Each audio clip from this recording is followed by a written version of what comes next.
to tell you one of the reasons why Africa has never united, then I'll sit down. It happened in 1965, and the great Tanzanian leader records it. Mwalimu Kambarage Nyerere, the 1965 meeting at which all African leaders were invited, and they were all there. They are now presidents and prime ministers and ministers. And the Osagyefo Nkrumah says, we unite for the sake of Africa. And unity never came. And Mwalimu says, as they were going out, he heard some of the leaders saying, thank God, Africa is not united. I would have stopped being a president. I would have stopped being a prime minister. Our love for titles is what destroys us. And speaking again, we were attractive as a continent after that because of the raw material that we had before the Industrial Revolution. They wanted our rubber. They wanted land to till coffee and tea and cashew nuts. Then they wanted our diamond and our gold and our cobalt. And their appetite never stopped. They sat in Berlin in 1884 to divide their hunting grounds. The countries that they created were not meant to be countries. They were hunting grounds. Tanganyika, as it was then called, was the hunting ground for the Germans. Uganda was for the British, as was Kenya, as was Zambia. The Italians are hunting ground in Libya and in Somalia. The French had their hunting ground in La Côte d'Ivoire, in Benin, in Togo, in New Sudan, now Mali. The Portuguese had hunting ground in Mozambique and in Angola and in Cabo Verde and Guinea-Bissau. The Dutch had hunting ground in South Africa and in Namibia. The Belgians had hunting ground in the Democratic Republic of Congo. These were hunting grounds. The hunters did not want to quarrel. They had fought for too long. They wanted to hunt with ease, and they did. Look at our current political leaders. I was asked the day before yesterday, what is the dominating system of government in Africa? And I said, it is kakistocratic kleptocracy.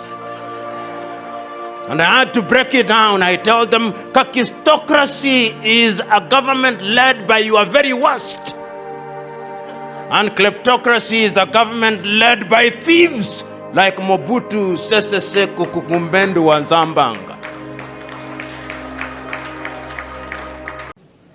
I am telling us, as I remember the Osagyefo Dr. Kwame Nkrumah, that now, as you turn in your grave, if you had been alive, you'd possibly be 107 years today. But your people, some of them, in their lack of wisdom, chose to remove you from power. I apologize on their behalf.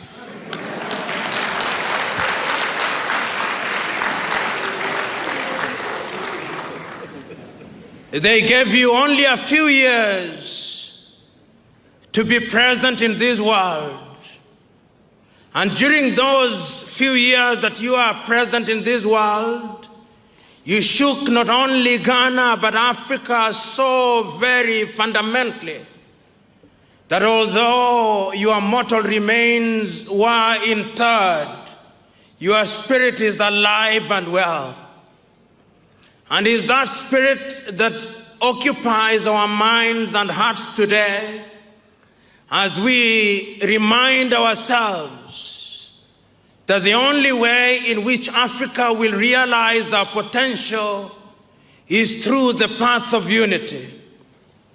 I know as you lie in your grave, great Osagyefo, there is a sense in which in a manner so completely invisible to us, you are turning uncomfortably and weeping uncontrollably, because your continent is bleeding. It is bleeding in every corner. In our heart, in the Congo, she bleeds. That country that is so rich is yet the poorest nation in Africa. But it does not stop bleeding only in the Congo. It also bleeds in our horn in Somalia. That country, which could be very rich, is only famous for the wrong things. Men killing men for no reason. But it doesn't stop bleeding there. It is also bleeding in our armpit in Equatorial Guinea. That country that God gave so much oil, that oil was long captured by one family, and they are using it for their benefit to the detriment of their people. And it doesn't stop bleeding there. In Central African Republic and in Libya and in Mauritania and in Mali, your continent is torn asunder. And we who have gathered here today are asking ourselves the fundamental question: what must we do to save Africa? And that is why today, when we are looking at Africa and when we are remembering you on that 24th day of May in Addis Ababa, Ethiopia, we cannot help but remember how animated you are.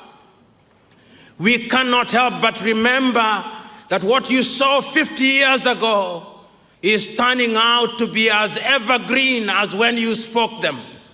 You told us then that our unity was going to be our salvation from other civilization. Today, Africa is said to be rising, but the question we are asking, for whom is Africa rising? Today, the minerals in our belly are being exploited, Osagiev. The uranium in Niger is being taken away from France to France. The manganese in Ghana, in your own country, is being taken away. Even the cocoa, which you must have consumed as a young man, is taken away in the same manner that God made it to be converted into something in Switzerland. Your people have not learned to add value to it. They have an apology for a factory in Takoradi, but it does very little, Osagiefo. In other words, there is a lot to be done. We can hear you telling us that we need to have free movement of goods and services in this continent. I can now inform you that when they met on the 27th day of July in Kigali, Rwanda, they created a passport, but that passport is only known to the president. The people of Africa have no idea what it is. But they have started, so we must believe that going forward, every African will carry what is an African passport, which will allow them to move, as you contemplated, from Dakar in Senegal to Addis Ababa in Ethiopia, from Cape Town in South Africa to Cairo in Egypt, and that they'll be able to move without free let and hindrance. The Osagiefo, we remember you. But we also remind ourselves that when we talk about unity, we are not saying that we should strike down our traditional institutions. We are simply saying that our traditional institution must be integrated in our modern scheme of doing things. And I must tell you that today here, we are agreeing with Ali Mazrui that indeed what others think is the Tower of Babel can be a power of Babel, and that this continent can be united, and our diversity would be a cultural and linguistic mosaic, which would be our strength and the attraction to other parts of the world.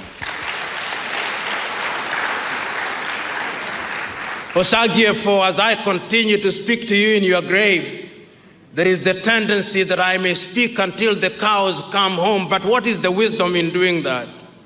You are so clear in 1963 that is your clarity that we must use to remind ourselves that Africa can rise.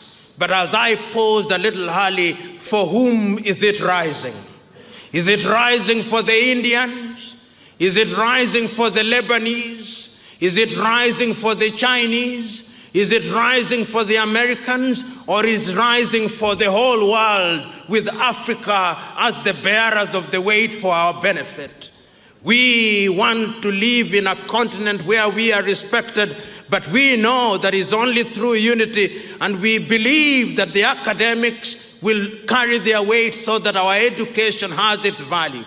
Those of us who are trained in the sciences will no longer allow their knowledge to sit in libraries, but that knowledge will be utilized by the political class for the sake of the transformation of the lives of the people.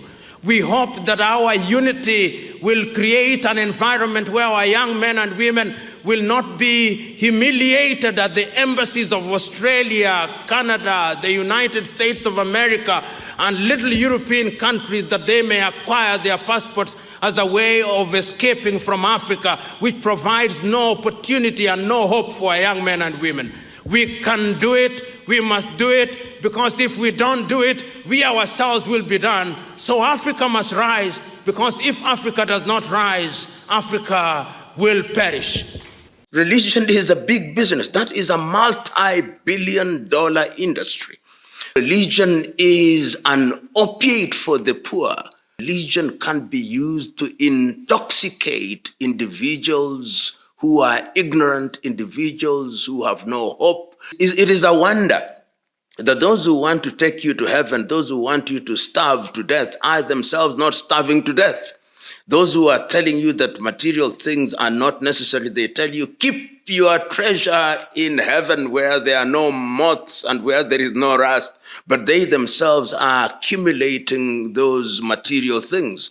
Religion has become a big business, multi-billion-dollar business. The greatest thing that they preach about is tithes and offerings. And it is incumbent upon individuals to ensure that they shield themselves from such manipulators and such spiritual manipulators who promise heaven and deliver nothing. They are there. Do we read the Bible? Many of us who make the claim that we are Christians are not good Bible readers, despite your best efforts and best intentions. I normally ask this test question to my audience rather lately, and I'll test it this morning to determine how effectively you read the Bible. When you read the book of Isaiah, chapter 6, it says that in the year that King Uzziah died, the Lord appeared unto Isaiah the son of Amos. Then I ask Christians, and who is King Uzziah? They do not know. They have never read about him in the Chronicles because they are satisfied with what they are preached to and about. Christians don't read the Bible. They read sections of the Bible. And one of the instruments that has now made Christians not read the Bible is social media. They Google a particular section. The mother church, you are saying in England, is saying civil marriages using the same Bible. When the colonialists came, they came and gave us laws. One of them, the offense of sex against the order of nature. Now they are telling us that that has changed.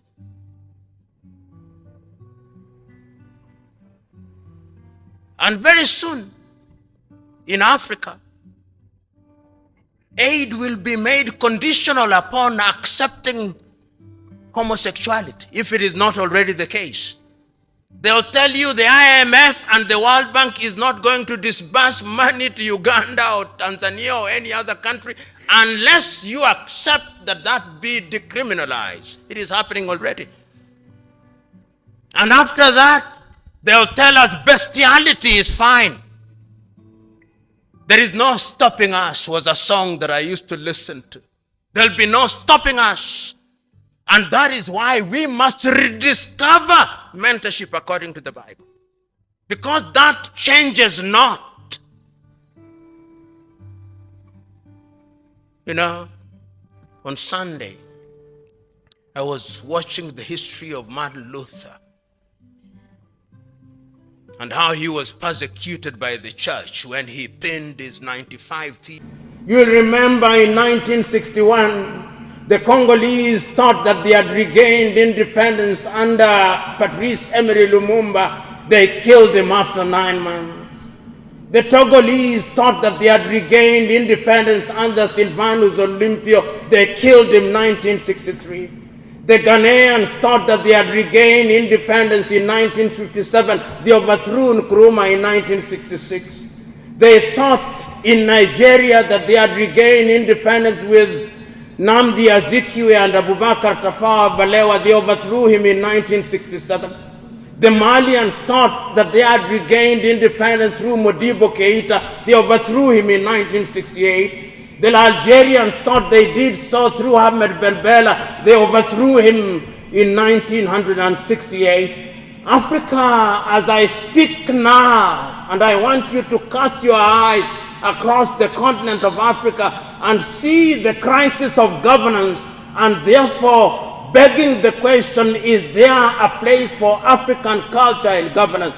Tell me whether there is peace in the Democratic Republic of Congo. Tell me whether there is peace in Sudan. Tell me whether there is peace in northern Mali. Tell me whether there is peace in Somalia. Tell me whether there is peace in Cameroon. Tell me whether the Europeans are not telling us what to do. Tell me whether they do not send their agents across every country. Tell me whether the IMF and the World Bank are not trying to interfere in our affairs. Tell me whether they are not telling us who a man is and who a woman is. Tell me whether they are not telling us what to wear. Tell me, what are they not telling us? They are telling us that if we don't have culture, they'll give us their culture. Tell me.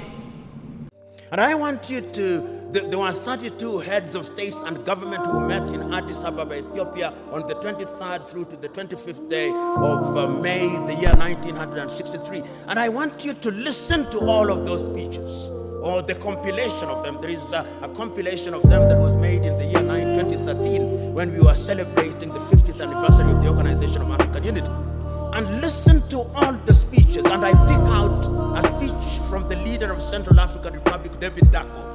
David says, Central African Republic is so small that if we are not a part of an African Union, the French will come again. And they have come again. Mwalimu Nyerere of Tanzania says, we are not here in order to remind ourselves of how important unity is. We are here to talk about the unity of Africa. The host, Emperor Haile Selassie of Ethiopia, says, it is important for us to realize that we must make sacrifice for the future because a disunited Africa will never realize our potential. But the most passionate speech again was that of Kwame Nkrumah.